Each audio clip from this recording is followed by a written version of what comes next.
Hey everyone, I'm Brendan Kelleher. In this video, I'm going to take an extensive look back at the Terminator. Will be plot spoilers, and with that out of the way, let's get started. Directed by James Cameron, The Terminator is a story that revolves around a cyborg assassin, sent back in time to what was then the present day of 1984 to eliminate Sarah Connor, whose son John Connor would eventually lead the human rebellion against Skynet, an artificial intelligence which uses an army of killing machines called Terminators in a war on humanity. Meanwhile, Kyle Reese, a human soldier from the future, also arrives, whose mission is to protect Sarah Connor. As the Terminator cuts a swath through the city trying to kill Sarah, Reese tries to keep her alive, as the fate of the human race lies in the balance. The idea for the Terminator began with a nightmare that James Cameron had in the early 1980s. In the dream, he saw a metallic torso drag itself in an explosion, which then inspired him to write the script for the film. Cameron's vision was to create a film that would not only showcase cutting-edge technology, but also tell an engaging, compelling story. Cameron wanted to create a character that was neither good nor bad, but exists entirely for a specific purpose. Initially, Cameron had a difficult time convincing studios to finance the project. Eventually, he convinced the production company Hemdale to back the film, and The Terminator was born. One of the significant factors that contributed to the success of The Terminator is the cast and crew. Arnold Schwarzenegger, who had previously played the lead role in Conan the Barbarian, had mostly played supporting roles, but was most well known for being a bodybuilding champion. Schwarzenegger began lifting weights aged 15 and won the Mr. Universe title aged 20, and subsequently the Mr. Olympia title 7 times. Originally, however, Schwarzenegger was considered by the producers to play the heroic character of Reese, which Cameron wasn't keen on. Cameron envisaged the Terminator as an average-looking person who could blend into a crowd. Lance Henriksen, who would go on to play the character of Lieutenant Vukovich in the film, was considered for the Terminator, as was O.J. Simpson. But Simpson was eventually rejected for the role, given the common belief at the time was that no one could take Simpson seriously as a killer. And sure, look at him, he wouldn't hurt a fly. Cameron did agree to meet Schwarzenegger to discuss the role of Reese, but with the intention of starting a fight with him, reasoning that he wouldn't want to work with him afterward. However, during the meeting, Cameron was won over by Schwarzenegger's personality, and especially when the latter suggested that he was interested in playing the Terminator. I went to meet with Arnold, found him to be charming, and the entire time that I was talking to him during that lunch, I was thinking, you'd make a great Terminator. He had such a strength of presence that I knew it would translate to the screen. The character of Reese eventually went to relatively unknown actor Michael Biehn. Biehn had aspirations to become a serious actor and work with the likes of Robert De Niro and Al Pacino, and thought that the Terminator, which at first looked like a silly B-movie, was beneath him. But after reading the script and meeting Cameron, he was more enthusiastic. Biehn, who in my opinion gives the best performance in the film, studied war veterans like the Polish resistance of World War II to prepare for the role. The crucial character of Sarah Connor went to Linda Hamilton, who was another relatively unknown name. Hamilton brought a vulnerable, but at the same time a sense of strength to the role, and has great chemistry with Biehn. The special effects used in the Terminator were groundbreaking for their time. The movie was made on a relatively modest budget of $6.5 million. That probably wouldn't cover the catering budget in Cameron's Avatar movies these days. But Cameron used innovative techniques to create the illusion of a larger production. One example of this is the use of practical effects, such as prosthetic makeup, create injuries and wounds. Rather than relying solely on computer-generated imagery, this resulted in a more visceral and realistic-looking film that was more thrilling to audiences. Additionally, Cameron had more time than he expected to prep the film, as Schwarzenegger had a commitment to film Conan the Destroyer, and the production had to wait for him for several months. This gave Cameron time to prep every detail of the film, and his experience working on several low-budget Roger Corman productions like Battle Beyond the Stars proved invaluable here. So the movie begins what was then the present day of 1984, as the Terminator arrives in a burst of electricity. Right from the start, Schwarzenegger is an extremely intimidating presence with his massive frame and robotic movements. Eating clothing, the Terminator demands a bunch of punks to give him their clothes. One of the punks here is played by the late great Bill Paxton, who like Arnie would be a frequent collaborator with Cameron. Here he begins his hat trick of being killed on screen by a Terminator, Alien, and a Predator. Meanwhile, Kyle Reese, a human soldier of the Resistance, also arrives from the future. After stealing some clothes off a homeless person, he escapes from police officers in a department store. This scene conveys Reese as a desperate and strong, but vulnerable compared to the Terminator. Right away you get the impression that Reese has been through some serious shit, and is well used to hiding and fleeing from his life. After stealing a shotgun and barely able to conceal it in his coat, Reese goes to a telephone booth. Yes kids, back in the day there were these little booths that had telephones, and you actually had to use a phone book to find someone's number. Anyway, Reese finds 3 women listed as Sarah Connor and rips the page of the book, which is very inconsiderate if you ask me. In contrast to the Terminator, however, while Reese is portrayed as a dangerous man, he clearly doesn't want to kill anyone to accomplish his mission. We're then introduced to Sarah Connor, played by Linda Hamilton. Sarah's conveyed as a fairly ordinary girl, pretty but by no means a bombshell, yet she ends up being the central focus of the film and has the biggest character arc. Meanwhile, the Terminator, after acquiring a vehicle, goes gun shopping at a local gun store and selects 3 different weapons: a 12-gauge autoloader shotgun, a 45 caliber with laser sighting, and an Uzi 9mm. If I have to nitpick here for a second, I don't really understand why the Terminator would need a gun with a laser sight. We see later that the Terminator's vision includes a HUD with all sorts of detailed information, in red, so a laser-sighted gun doesn't give him any advantage really. Anyway, the Terminator decides to take the guns he's chosen. Unfortunately for the gun store owner though, the Terminator doesn't carry a credit card and decides on a different form of payment. You can't do that. Customer's always right, I guess. While the Terminator works on many different levels, such as an action film and a science fiction film, it is at its core a horror film. The whole structure of the movie is not dissimilar to the likes of slasher films like John Carpenter's Halloween and Friday the 13th. Later Terminator sequels would move away from this and become more like large-scale action blockbusters. In this way, the Terminator movies had a very similar fate to the Alien franchise. I'll talk more about this in my later Terminator videos, but if the franchise has any future, it really should return to its low-budget horror roots.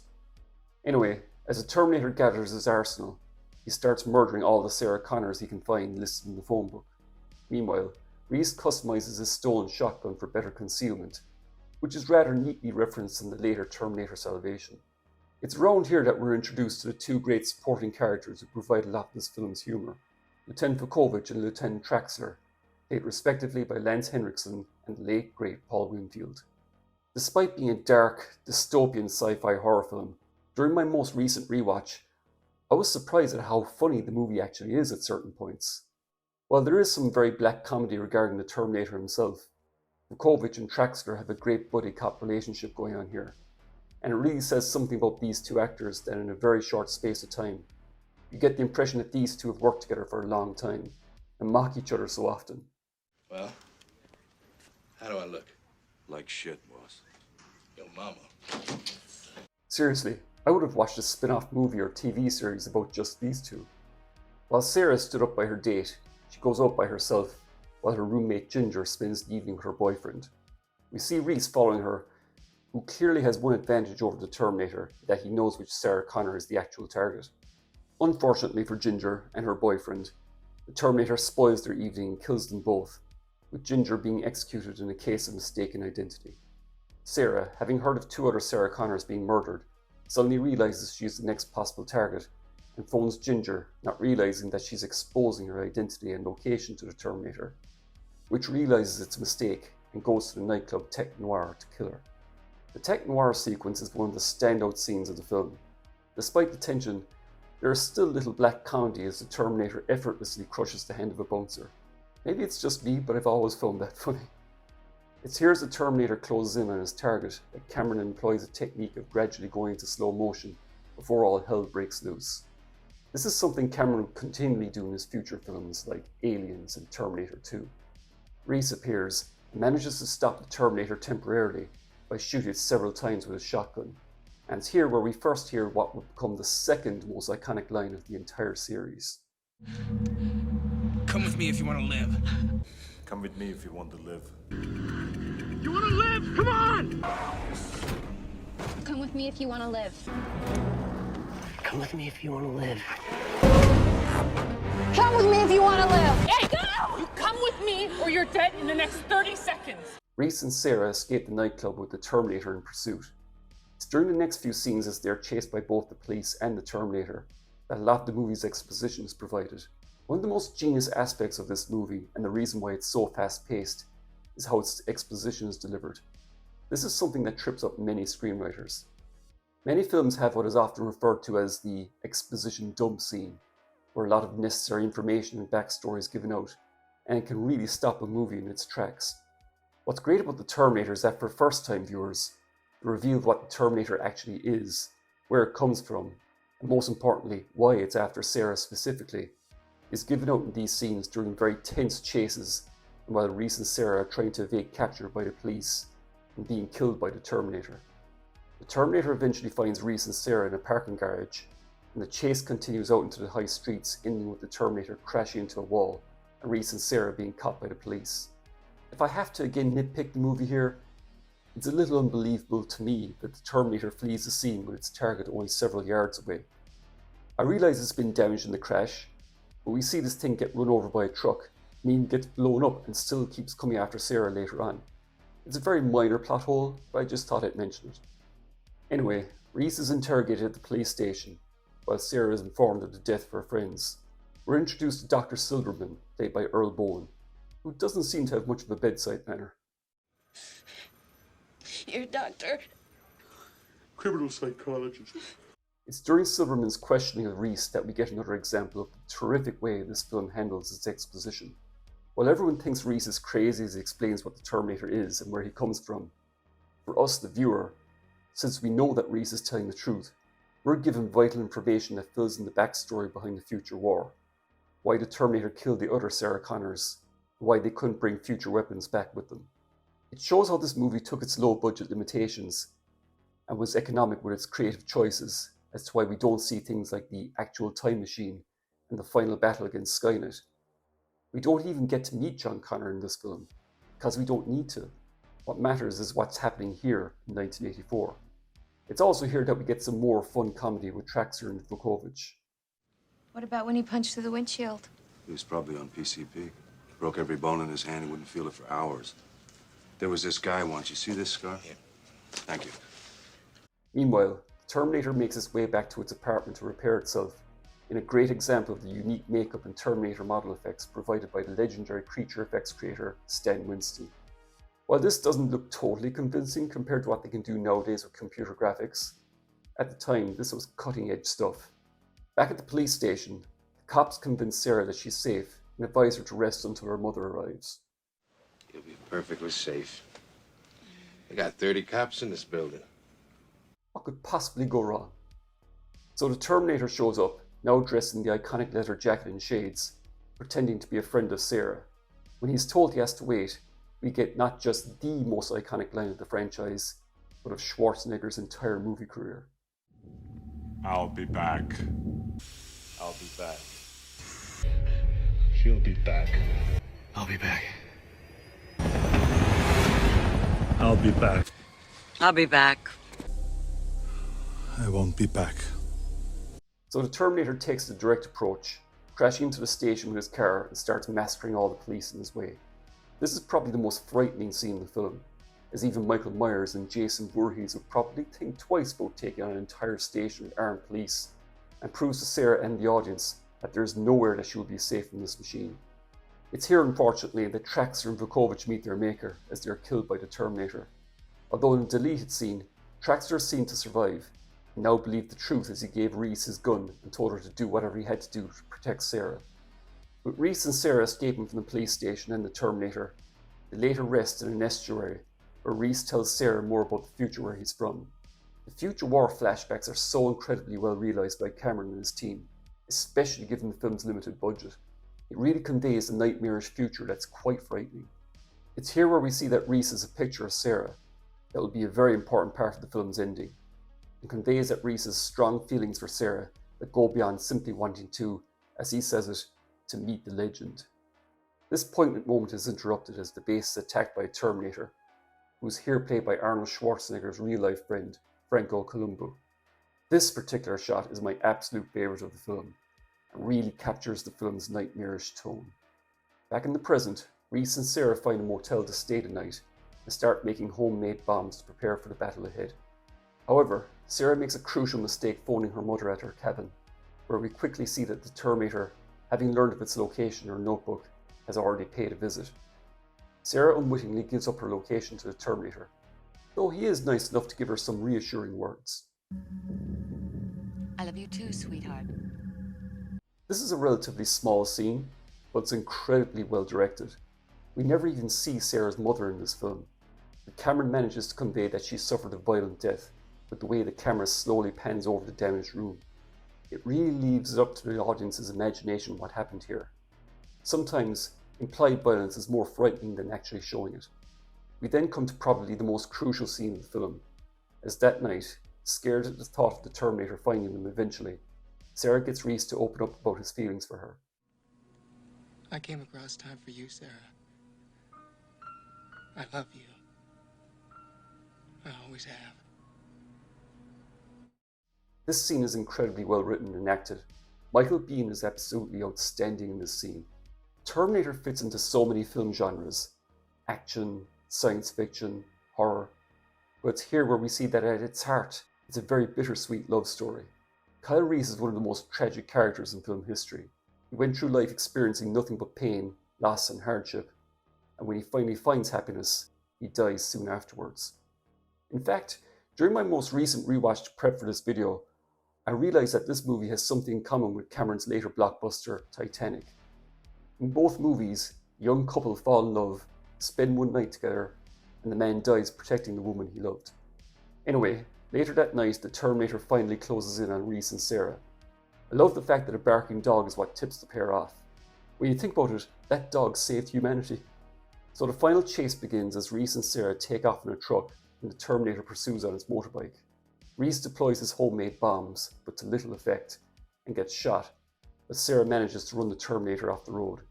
It's here as the Terminator loses its shades and gets run over by a tanker truck that looks more and more like a decomposed muscle-bound zombie. Other films in the franchise have the Terminator suffering battle damage, but it's here where it looks truly horrific and scary. Terminator kills the truck driver and tells his shocked friend to simply get out. That guy is going to have a hell of a story to tell his friends. What I've always found interesting here is that even after getting run over and damaged by a truck, it just reminds you again that it's just a cold machine underneath that flesh. Anyway, Reese and Sarah try to escape on foot as the Terminator drives after them and attempts to run them down. But Reese uses one of his last homemade explosives and blows up the truck. In true horror movie fashion, the film lulls the audience into a false sense of security.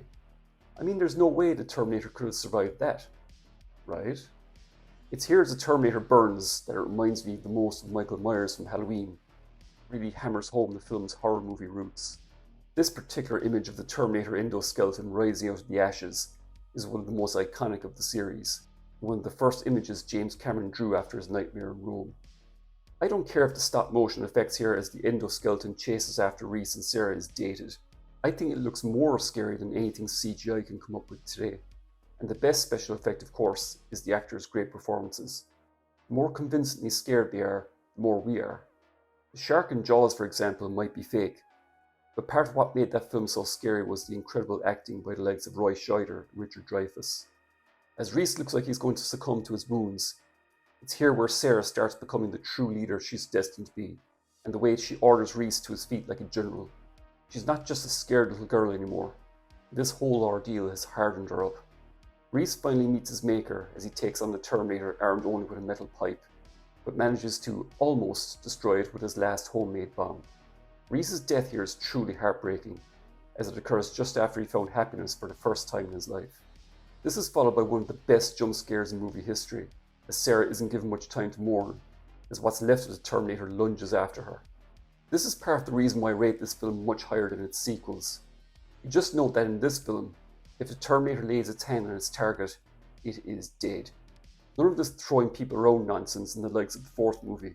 Anyway, Sarah finally manages to finish off the Terminator by crushing it in a hydraulic press. Despite Sarah's victory, it's a very bittersweet one as Reese is dead. The film cuts to several months later as Sarah, now several months pregnant, records her experiences for her future son. The true genius of the film's simple, but highly effective time travel plot comes full circle here, as she gets her photo taken by a small boy, the photo that will eventually find its way into the hands of Reese in the future.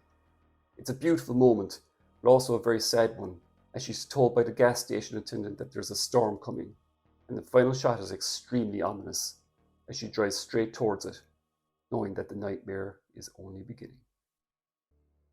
The Terminator, for me, is by far the best film in the series.